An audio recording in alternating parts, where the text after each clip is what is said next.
Este vídeo é destinado aos profissionais da saúde e busca fornecer subsídios para auxiliar no processo de investigação clínica, epidemiológica e laboratorial da febre maculosa. Serão abordados a investigação clínica e epidemiológica, a avaliação dos antecedentes epidemiológicos, a inclusão da febre maculosa entre os principais diagnósticos diferenciais, o manejo clínico de pacientes, a avaliação laboratorial e o tratamento. A febre maculosa é uma doença endêmica em diversos estados do país, com maior concentração, notadamente nos estados da região sudeste e da região sul, né? É uma doença que hoje figura como um grande problema de saúde pública, notadamente por conta da sua letalidade. É uma doença que se associa a um risco de morrer, ou seja, uma taxa de letalidade que vem sendo, em média, em torno de 40%, ou seja, é considerada, dentre as doenças transmissíveis, uma das maior potencial de letalidade. É uma doença de transmissão vetorial, causada por uma bactéria, e que, do ponto de vista clínico, se associa a uma série de complicações, acometendo diversos órgãos, acometendo o sistema nervoso central, sistema respiratório, sistema hepático, e que muitas vezes leva à ocorrência de hemorragias e choque. Uma doença causada pela bactéria Rickettsia ricketts é uma doença de distribuição por praticamente todo o continente americano, né? Hoje com casos confirmados de Canadá, Estados Unidos, na América Central, em Costa Rica, Panamá, e na América do Sul, na Colômbia, Argentina e Brasil. E a gente acredita que ela exista e nos outros países também desses continentes, né? O que faltam, na verdade, são estudos para confirmar a sua presença. E mesmo aqui no Brasil, onde ela hoje está confirmada somente nos estados da região sudeste e no Paraná, nós estamos hoje vendo que é possível que ela esteja em outros estados e com esses estudos a gente está vendo que existem outros tipos de febre maculosa também nos demais estados onde as pesquisas têm sido feitas. Então, na verdade, o que a gente vê é que onde se pesquisa acaba encontrando alguma coisa. Então a gente adota a postura seguinte: onde não tem registro de febre maculosa, é muito mais provável que seja em função da falta de investigações, da falta de diagnóstico, do que da falta realmente da doença, do agente da doença circulando naquele local. Será que de fato a doença está se expandindo ou a gente está tendo mais casos diagnosticados por conta dela ter se tornado de notificação compulsória, né? Hoje a gente acredita que na verdade são as duas coisas, né? Eu acho que tem havido mesmo uma expansão da doença. A gente tem detectado casos agora em área urbana, em parques públicos, né? E tem verificado também na região que os casos eles estão muito associados ao lazer, né? As pessoas frequentam áreas para pesca, para qualquer tipo de atividade de lazer e entram em contato aí com um ambiente propício para a ocorrência de doenças. O atendimento de pacientes com febre maculosa pode se dar nas diversas esferas e estruturas do sistema de saúde. Podemos ter como porta de entrada as unidades básicas de referência para a localidade, local de residência daquele indivíduo, eventualmente serviços de pronto-socorros e pronto-atendimentos e, em algumas situações, atendimento em hospitais. Idealmente, o atendimento deve ser feito de maneira ágil, de maneira que o paciente, logo no início dos sintomas, procure por esse atendimento. Então, via de regra, uma porta de entrada que permita um atendimento precoce, estruturado, seriam as unidades básicas de saúde. A primeira coisa que eu senti foi muita dor no corpo. Uma sensação de uma gripe muito forte, né? A primeira ideia que a gente tem é que a gente está com aquela gripe muito forte que derruba na cama e a gente fica sem coragem de levantar da cama para nada, sem energia, né? Aí começou com a dor de cabeça, uma dor de cabeça intensa na nuca, atrás dos olhos e depois veio acompanhada com a febre. Foi os primeiros sintomas que eu tive, tanto que me confundiu um pouco com, eu poderia estar com uma gripe forte, alguma coisa assim. E depois disso partiu com dores muito fortes nas juntas, em todas as juntas do corpo, né? E os últimos sintomas que eu tive foram as manchas na pele, as máculas, né? Que aí começou a aparecer nas coxas e depois, de um dia para o outro, já subiu para o corpo todo, para o rosto, para os braços, né? Para o abdômen. Aí já apareceu em a parte do corpo, já estava todo tomado com mancha. Uma vez que haja a suspeita em relação à doença, logo no ato do atendimento, esse caso deve ser notificado dentro do contexto do SINAM, do Sistema de Informação que rege os agravos de notificação compulsória no país, imediatamente. E por que a notificação deve ser imediata?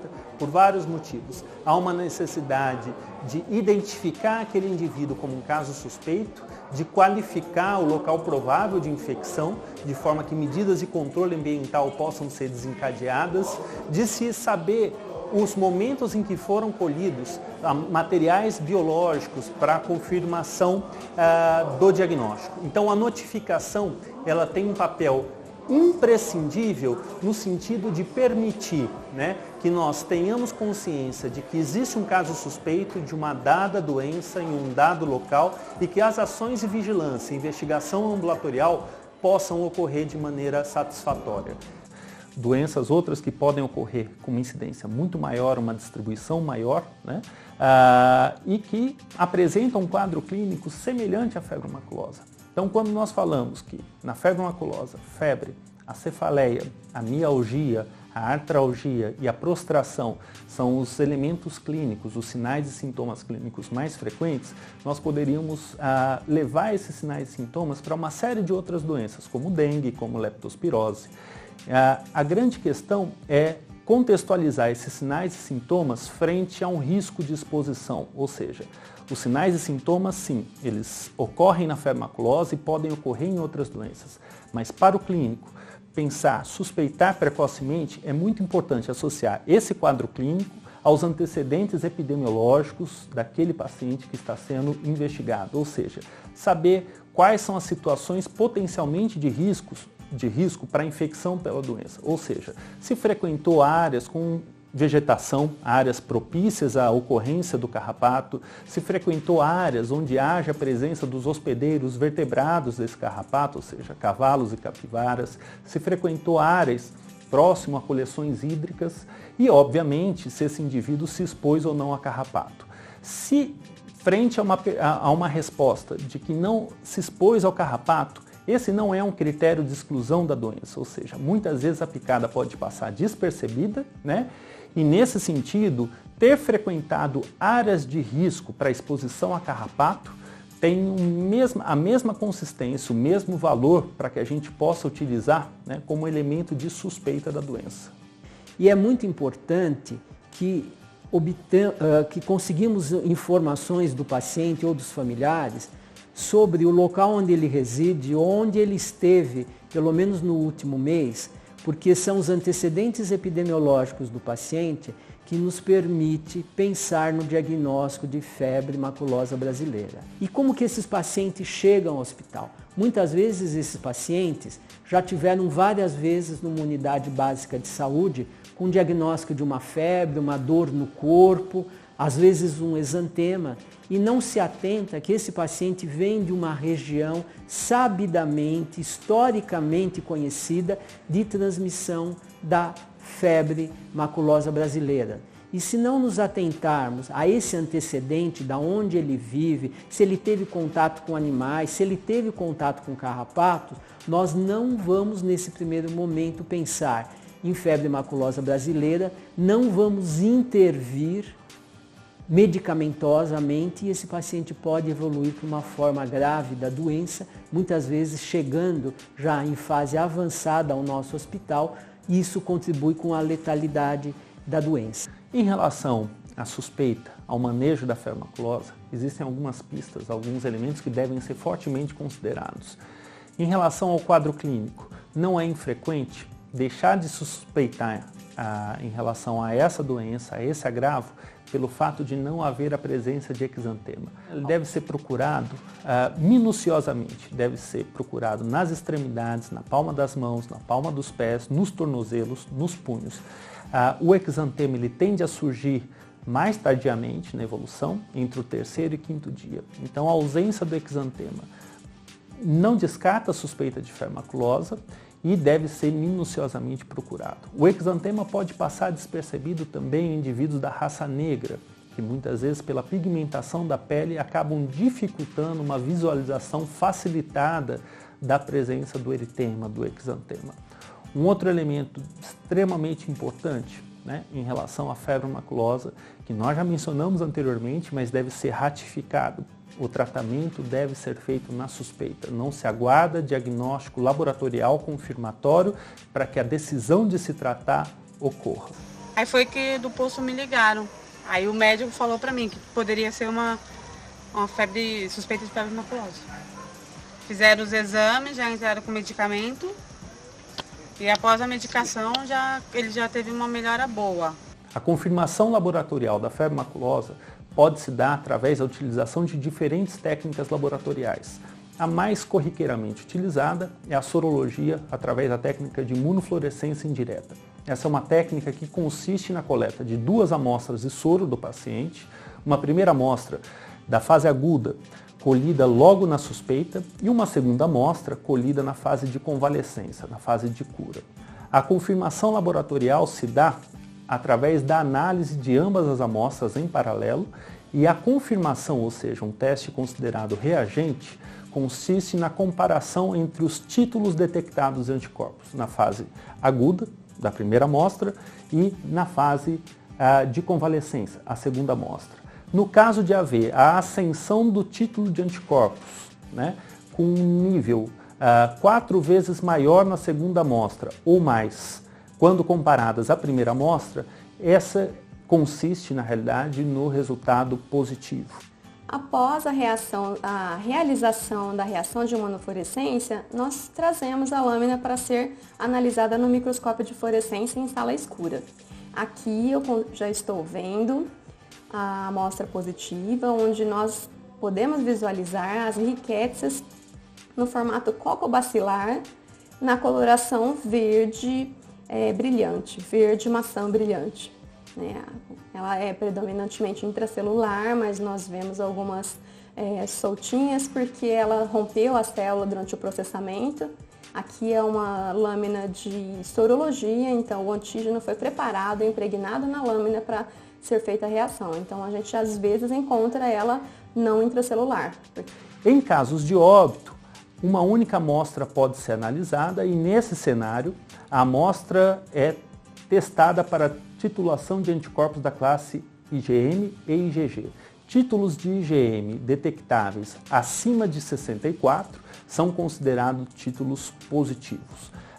Existem hoje técnicas de biologia molecular que estão disponíveis. A PCR hoje vem sendo mais um elemento no arsenal para diagnóstico laboratorial e a PCR ela pode ser feita no soro ou em outros materiais e tecidos como o sangue total, o coágulo sanguíneo e eventualmente pele.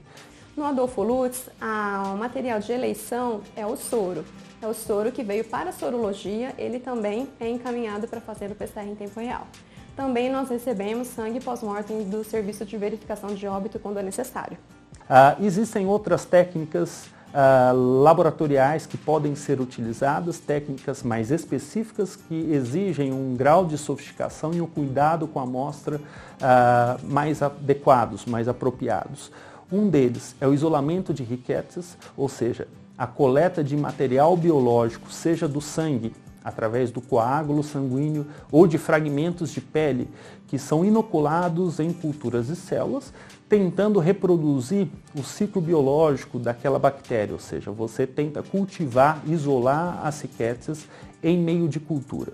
Em casos de óbito, muito importante nesse caso, óbitos suspeitos devem ser adequadamente investigados, utilizando-se todas as técnicas disponíveis, incluindo-se o exame necroscópico e a utilização da imunistoquímica em tecidos. A partir do exame necroscópico, se colhem fragmentos de vísceras que devem ser adequadamente preservados e enviados, assim como os outros materiais, aos laboratórios de referência para que a técnica de imunistoquímica possa ser utilizada. Extremamente importante que que o fluxo de amostras, seja do soro para a sorologia, de fragmentos de pele, de coágulo e eventualmente fragmentos de vísceras, né? Eles são feitos, são colhidos muitas vezes nos serviços de saúde responsáveis pelo atendimento do paciente, mas devem ser encaminhados à rede de laboratórios de referência, os LACENS, que são laboratórios regionais de referência para diagnóstico das rickettsioses, e devem contar com o matriciamento, com o papel das vigilâncias em âmbito municipal e estadual como articuladores para que essas amostras cheguem ao seu destino de uma maneira ágil e apropriada. Durante o processo de investigação, de análise do paciente, do caso suspeito, além dos elementos clínicos, dos elementos epidemiológicos, os exames laboratoriais inespecíficos podem contribuir muito para potencializar a suspeita e para estratificar o grau de gravidade desse indivíduo. Ou seja, algumas alterações que não são específicas da febre maculosa, mas que são frequentemente observadas, elas podem colaborar para o raciocínio clínico e epidemiológico.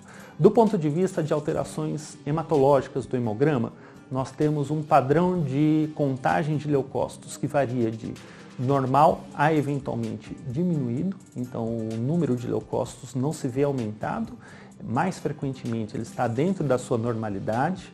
Não infrequentemente observamos a presença do desvio esquerdo, ou seja, a presença de células imaturas da linhagem branca.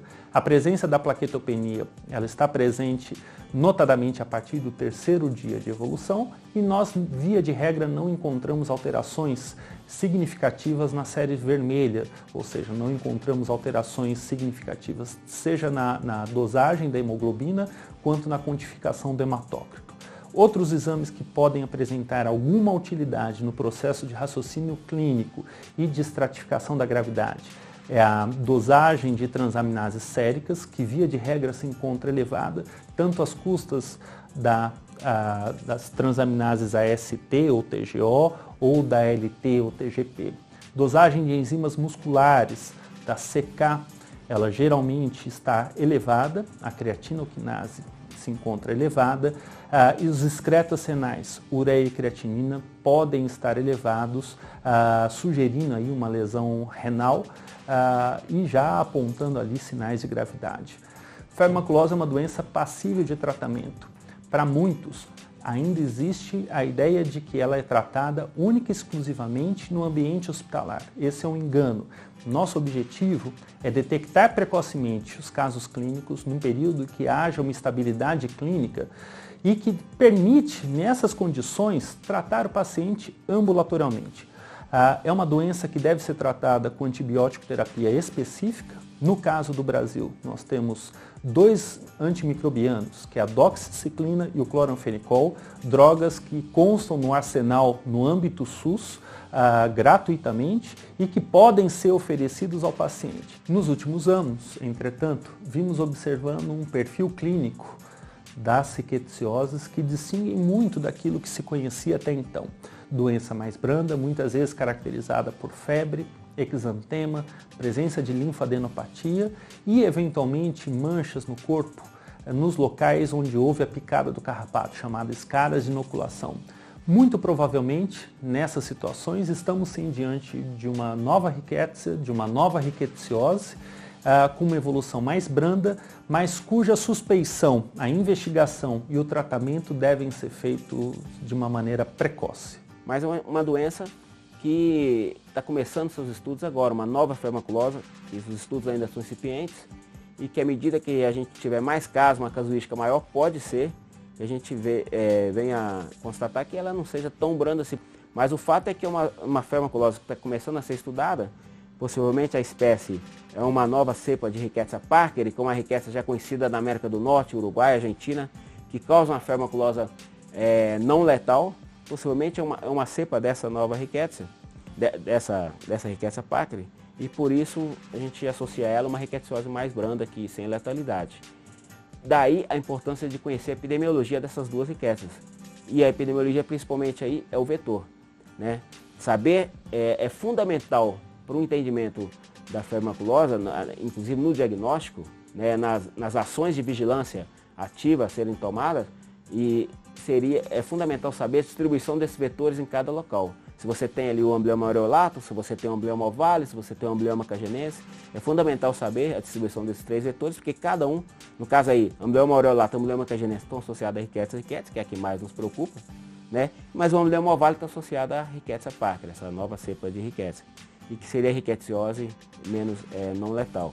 Então é fundamental a gente saber essa distribuição, porque se a pessoa está exposta só ao amblioma ovale e está com quadro de febre maculosa, muito possivelmente é dessa ricketsiose branda e não da Rickettsia ricketts. A notificação de casos suspeitos e confirmados de febre maculosa é dever de todo profissional da saúde. Estas informações são fundamentais para medidas de prevenção e controle. A suspeita precoce de febre maculosa requer uma avaliação detalhada de todo o contexto clínico e epidemiológico no qual o caso suspeito está envolvido. O tratamento deve ser iniciado logo no início dos sintomas, não se esperando o diagnóstico laboratorial. Pacientes com febre, cefaleia e mialgia, com histórico de picadas de carrapatos e que tenham frequentado áreas sabidamente de transmissão da doença, devem procurar assistência médica imediatamente. A rápida evolução dos quadros clínicos da febre maculosa requer atenção especial por parte dos profissionais da assistência médica. A febre maculosa deve ser incluída entre os principais diagnósticos diferenciais. A suspeita precoce é fator preponderante para a redução dos coeficientes de letalidade da doença no país.